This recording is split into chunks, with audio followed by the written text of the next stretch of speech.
সকালে নানান রকমের কাজের ঝক্কিতে পায়েসটা করে উঠতে পারিনি। গনুর আজকে জন্মদিন, তাই একটু নলেন গুড়ের পায়েস করে নেব। তো নলেন গুড়ের পায়েসের জন্য এখানে তাজার প্যাকেট দুটো 500 গ্রামের দুটো প্যাকেট দুধ কেটে নিয়েছি। ভালো করে ওই দুধ প্রথমে জাল দিয়ে নেব।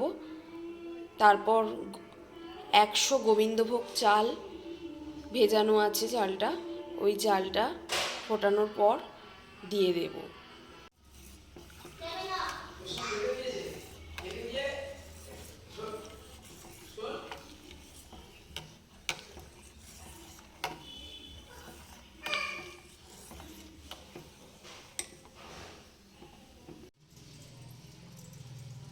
দুধটা ভালোভাবে ফুটে উঠেছে, আমি এবার ভেজানো চালটা দিয়ে দেবো। আমি এখানে গোবিন্দভোগ চাল ব্যবহার করছি। গোবিন্দভোগ চালটা আমি দুধের মধ্যে এখন দিয়ে দিচ্ছি।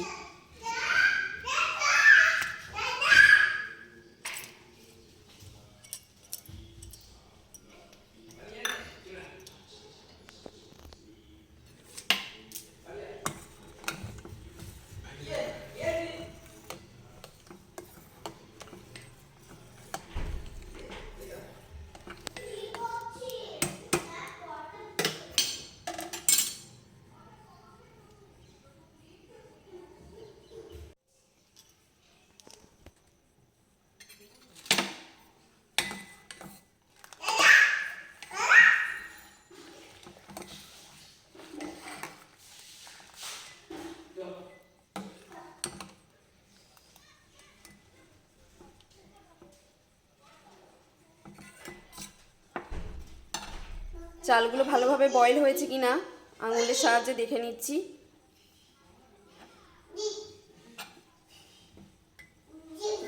এখনো শক্ত আছে, আর একটু সেদ্ধ করতে দেব। ততক্ষণে আপনাদের দেখিয়ে দিই, আমি এখানে নলেন গুড়ের পায়েস বানানোর জন্য নলেন গুড়ের এখানে পাটালি ব্যবহার করব। এখানে বলরাম মল্লিকের দোকান থেকে একটা পাটালির বক্স নিয়ে এসেছি। এইখান থেকেই পাটালি ভেঙে ভেঙে দুধের মধ্যে দিয়ে দেব। এখান থেকে 8 থেকে 9 পিস মতো টুকরো পাটালি ভেঙে ভেঙে আরেকটু চালটা সিদ্ধ হলে তারপর নলেন গুড়ের পাটালিটা দেব।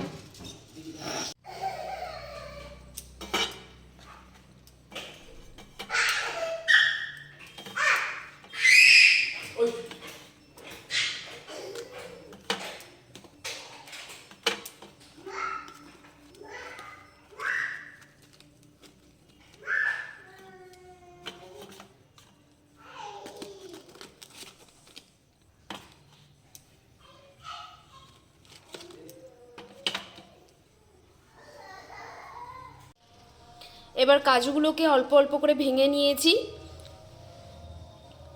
আপনারা চাইলে কিশমিশও দিতে পারেন, কিন্তু আমরা কিশমিশটা ঠিক পছন্দ করি না খেতে, তাই জন্য কিশমিশ দেব না, শুধু কাজু দিয়ে দিচ্ছি।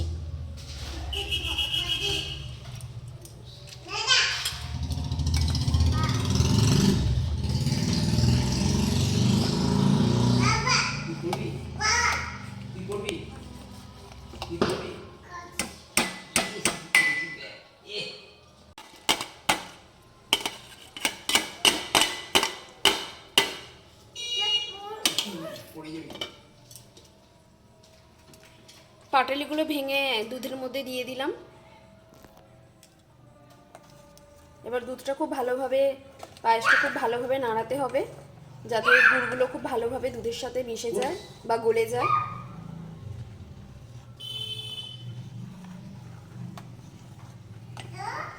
ওয়াও, গুড়টা দিতে দিতেই কত সুন্দর রং এসে গেছে দেখুন। এইভাবে খুব ভালোভাবে নাড়াতে থাকবো।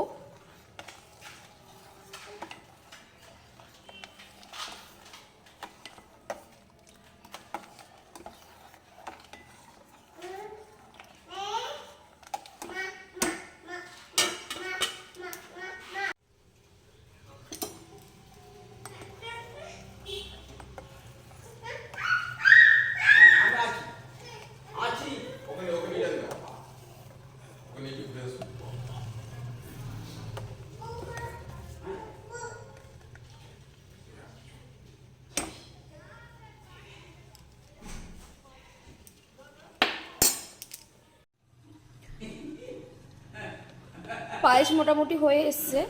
নামাবার আগে 1 চামচ ঘি দিয়ে দেব পায়েসের মধ্যে, তাতে ভালো গন্ধ আসবে।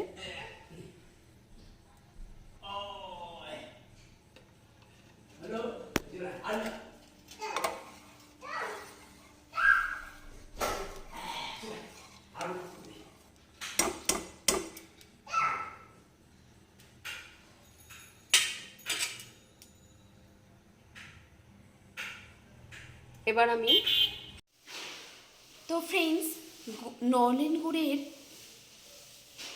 গোবিন্দভোগ চালের পায়েস আমার টোটালি রেডি হয়ে গেছে। আমি ছেলের জন্য 1 বাটি তুলে নিয়েছি।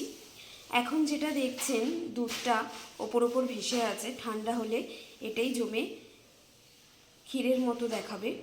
তো নলেন গুড়ের পায়েস তো আমার রেডি হয়ে গেছে। আপনাদের যদি এই রেসিপিটা ভালো লাগে, আমার নলেন গুড়ের পায়েসের রেসিপিটা আপনাদের যদি ভালো লাগে, তো অবশ্যই আমাকে লাইক কমেন্ট করে জানাবেন। আর প্লিজ আমার চ্যানেলটা সাবস্ক্রাইব করে নেবেন। সাবস্ক্রাইব না করলে পরপর ভিডিওগুলো আপনারা দেখতে পাবেন না। ভালো থাকবেন, সুস্থ থাকবেন।